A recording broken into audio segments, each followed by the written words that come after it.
नमस्कार।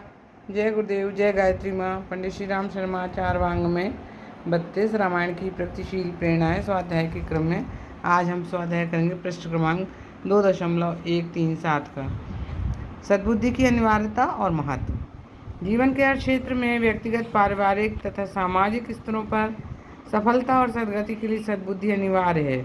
अन्य साधनों में शक्ति तथा संपन्नता का भी जीवन में महत्व है, किंतु उनकी सार्थकता तो सदुपयोग की संभावना सद्बुद्धि के सहारे ही बनती है। अन्यथा शक्ति तथा संपन्नता मनुष्य को सुख, शांति और सद्गति देने में समर्थ ही रहती है, उल्टे दुर्गति का भी कारण बन जाती है। यह तथ्य आज की परिस्थितियों पर विवेकपूर्ण दृष्टि डालने से सहज ही स्पष्ट हो जाता है। इसीलिए हर शास्त्रकार, संत एवं चिंतक मनुष्य ने सद्गति के विकास का आग्रह और प्रयास किया है। रामचरितमानस में भी यह तथ्य स्पष्टता से उभारा गया है। संत तुलसीदास जी मानते हैं कि बुद्धि जब ईश्वरोन्मुख हो, आदर्श प्रणय होती है, तभी वह सद्बुद्धि कहलाती है। इसी भाव को उन्होंने अलंकारिक ढंग से इस प्रकार प्रस्तुत किया है कि सुमति रूपी नारी को रामचरित रूपी मणि से अपना श्रृंगार कर लेना चाहिए। कहा है, संत सुमति तीर सुमन सिंगारू। रामचरितमानस का निर्माण भी सुमति के कारण हो सका तथा उसके द्वारा सज्जन अपनी सुबुद्धि पा सकेंगे, ऐसी आशा और कामना की जाती है। शंभु प्रसाद सुमति हे तुलसी, शंभु प्रसाद सुमित हे हुलसी, रामचरितमानस कवि तुलसी, करई मनोहर मति अनुहारी, सुजन सुचित सुनु लेहु सुधारी। रामचरितमानस की रचना का लक्ष्य बहुत उत्कृष्ट है। श्रेष्ठ कार्य के लिए श्रेष्ठ साधनों की ही आवश्यकता पड़ती है। भक्त के नाते तुलसीदास जी आकांक्षाएं, मनोरथ श्रेष्ठतम परमार्थ परायण थीं। उन्हें लगा कि इन श्रेष्ठ भावनाओं की पूर्ति के लिए बुद्धि भी उस स्तर की चाहिए। अपनी इस भावना की व्यक्ति वे इस प्रकार करते हैं। मति अति नीच ऊंच रुचि, मति अति नीच ऊंच रुचि ओ आछी, अचाई अमई जग जुरई न का छाछी, चाहई अमई जग जुरई न छाछी, सूझ न एक अंग उपाऊ, एक मति रंक मनोरथ राऊ। अस्तु उच्च उद्देश्य की पूर्ति के लिए वे अपनी बुद्धि की सीमा स्वीकार करते हुए श्रेष्ठ बुद्धि, निर्मल मति की कामना याचना करते हैं। श्रेष्ठ आत्माओं से वे कहते हैं, सोन होए विमल,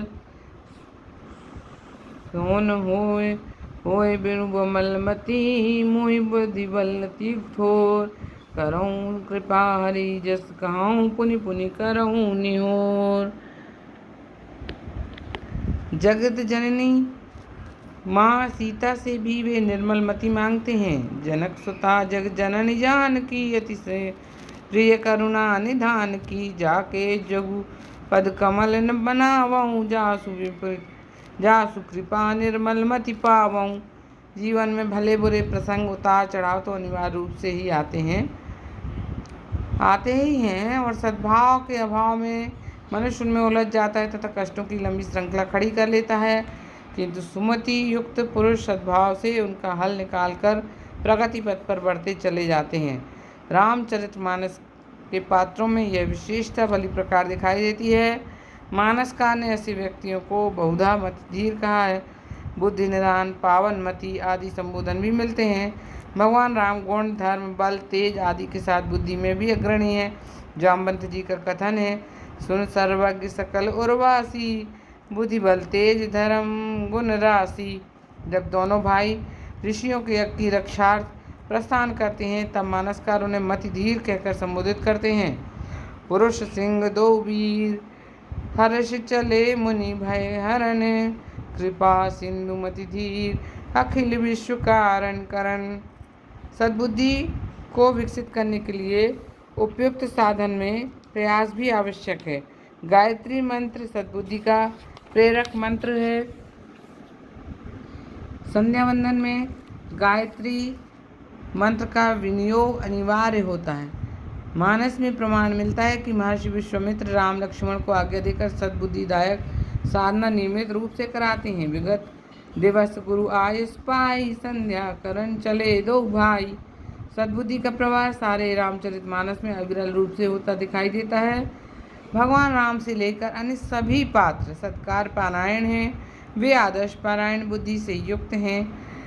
मनु एवं शत्रुपा जब लोक कल्याण के लिए वानप्रस्थ ग्रहण करके तप के लिए निकल पड़ते हैं, तब मानसकार की टिप्पणी है, पंथ जात सोहई मति धीरा, भज्ञान भगति जनु धरे शरीरा।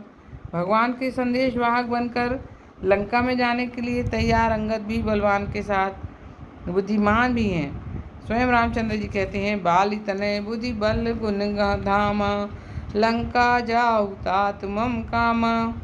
देवर्षि नारद भी मति धीर हैं। ब्रह्मचर्य व्रत रतिर्मति धीरा, तुम्हें की करई मनोभव पीरा।